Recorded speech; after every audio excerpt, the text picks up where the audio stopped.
मेरे पति के देहांत के बाद मैं अपने इकलौते बेटे के यहाँ रहती थी। मेरी बहू का एक अलग ही रूप देखने को मिला, साथ ही बेटे का भी। दोनों के मन में क्या है, मैं अच्छे से जानती हूँ। वो चाहते हैं कि मैं वृद्धाश्रम चली जाऊँ। उनके जाने के बाद मुझे यह सब देखना और सुनना पड़ेगा, इसका मुझे अंदाज़ा भी नहीं था। पर मैं मन मार कर अपने बेटे और बहू की बातें सुनकर भी यहाँ रहती हूँ, क्योंकि मुझे मेरे पोते और पोती दिखाई देते हैं। उनकी झलक पाकर मुझे सुकून मिलता है। मेरी बहू को कोई दिक्कत नहीं हो, इसलिए मैं घर के बाहर रहती हूँ। थोड़े बेटे ने थोड़ी मेहरबानी की है तो ऊपर टीन की चादर लगवा दी है। समय समय पर थोड़ा राशन दे देता है तो मैं अपना बनाकर खा लेती हूँ। मैंने अपने बेटे को कह दिया है कि मेरी वजह से उन दोनों को कोई प्रॉब्लम नहीं होगी। बस मुझे यहीं रहने दे, इसी घर में मुझे मर जाने दे। मैं बस यही चाहती हूँ। मैं अपने आप को खुद किस्मत समझती हूँ कि मेरे बेटे और बहू कम से कम मेरे लिए इतना तो कर रहे हैं।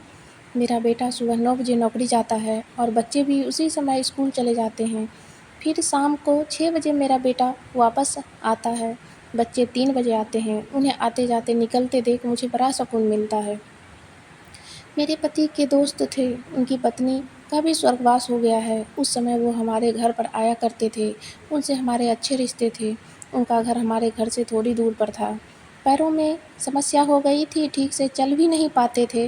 वो बड़े दिनों बाद मेरे यहाँ आए, मुझे उन्हें देखकर अच्छा लगा। उनका हाल भी मेरी तरह ही था। बच्चे अब उनसे भी परेशान थे।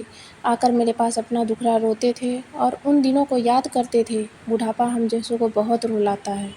उनकी पत्नी का स्वर्गवास हो गया था और उन्हें चलने उठने में समस्या थी, इसलिए वो तो अपना खाना भी नहीं बना पाते थे। मेरे पास आए तो मैं समझ गई कि यह इतनी मुसीबत में चलकर पुराने दोस्त के यहाँ चाय और खाने की चाह में ही जाते होंगे।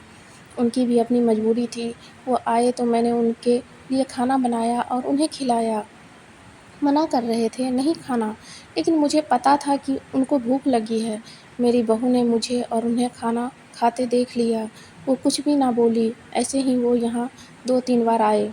जब भी वो आते मैं उन्हें खाना खिलाती। फिर उनके जाने के बाद जब मेरा बेटा आया तो बहू कहती, तुम्हारी माँ कितनी बेशर्म है, पता नहीं किस किस को आजकल बुलाकर खाना खिला रही है।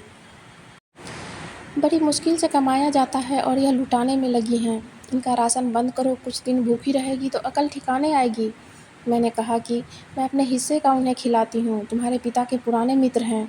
फिर भी बहू का उल्टा सीधा बोलना शुरू रहा।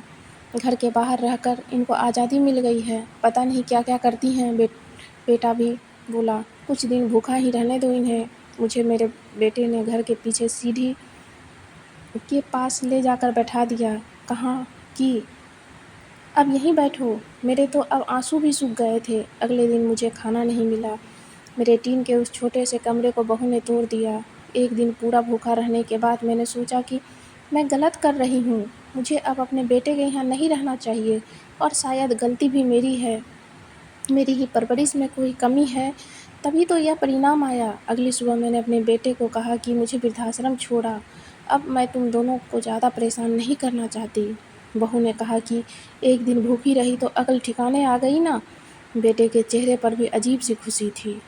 जल्दी से तैयार हो गया मुझे छोड़ने के लिए। बहू कह रही थी कि आज की छुट्टी ले लो, यहीं आसपास मत छोड़ आना, कहीं 3 दिन में वापस आ जाए। मैंने अपनी बहू से कहा, बेटी चिंता मत कर, मैं अब नहीं आऊँगी। मैंने अपने पोता पोती को गले लगाया। मुझे पता था कि अब मिलना नहीं हो पाएगा। बेटे को भी चाहती थी कि एक बार जी भरकर गले लगा लूँ, लेकिन वो बोला, चलो जल्दी करो। मैंने बहू को कहा, बेटी अपना ध्यान रखना। मेरा बेटा मुझे छोड़ आया। वहाँ आकर मैंने देखा कि मेरी तरह कई हैं, थोड़े दिन उदास रहते हैं, फिर सच को स्वीकार कर लेते हैं। मैं अब यहाँ खुश हूँ, कुछ काम भी करती हूँ। मैं चाहती हूँ कि ऐसा कहूँ कि ऐसा किसी के साथ ना हो, लेकिन ऐसा कब किसके साथ हो जाए कोई बता नहीं सकता। लेकिन माँ बाप को ऐसे समय के लिए भी तैयार रहना चाहिए। बस बच्चे को पाल पोस कर बड़ा कर दो, उनसे कुछ उम्मीद न रखो।